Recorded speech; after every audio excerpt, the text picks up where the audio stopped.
Menteri Kesehatan Terawan Agus Putranto resmi menghapus pemakaian istilah ODP, PDP, dan OTG untuk kasus COVID-19 meski telah familiar di telinga masyarakat Indonesia. Supaya nggak bingung, yuk kita pelajari beberapa istilah baru pasien corona ala Menkes Terawan. Saat ini, pasien dalam pengawasan dikenal kembali dengan istilah kasus suspek.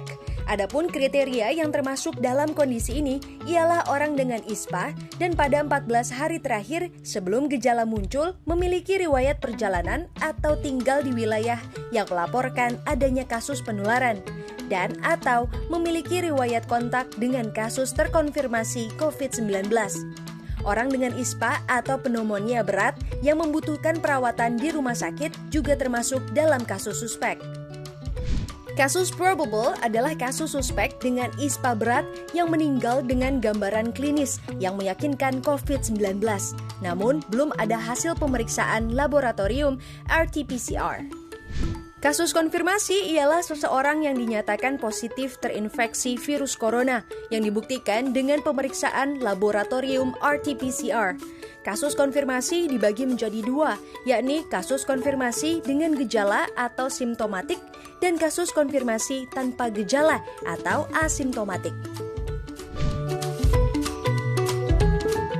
Setiap orang yang memiliki riwayat kontak dengan kasus probable atau konfirmasi COVID-19 masuk dalam kategori kontak erat. Bentuk riwayat kontak bisa berupa tatap muka dalam radius 1 meter dan jangka waktu 15 menit atau lebih, atau sentuhan fisik. Berikut penjelasan selengkapnya.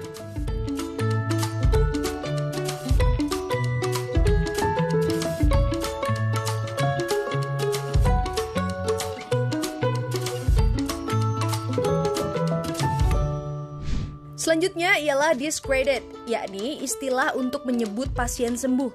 Dengan kata lain, seseorang dengan status kasus suspek yang telah melakukan pemeriksaan RT-PCR sebanyak 2 kali dengan hasil negatif berturut-turut dalam selang waktu 24 jam.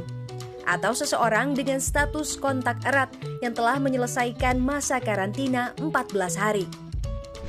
Yang terakhir adalah pelaku perjalanan, yakni seseorang yang melakukan perjalanan dari dalam negeri atau domestik maupun luar negeri pada 14 hari terakhir. Itu dia beberapa istilah baru yang telah ditetapkan Menkes Terawan untuk membedakan status pasien corona saat ini. Jika kamu atau orang terdekat termasuk ke dalam salah satunya, jangan ragu ya untuk segera mencari pertolongan medis.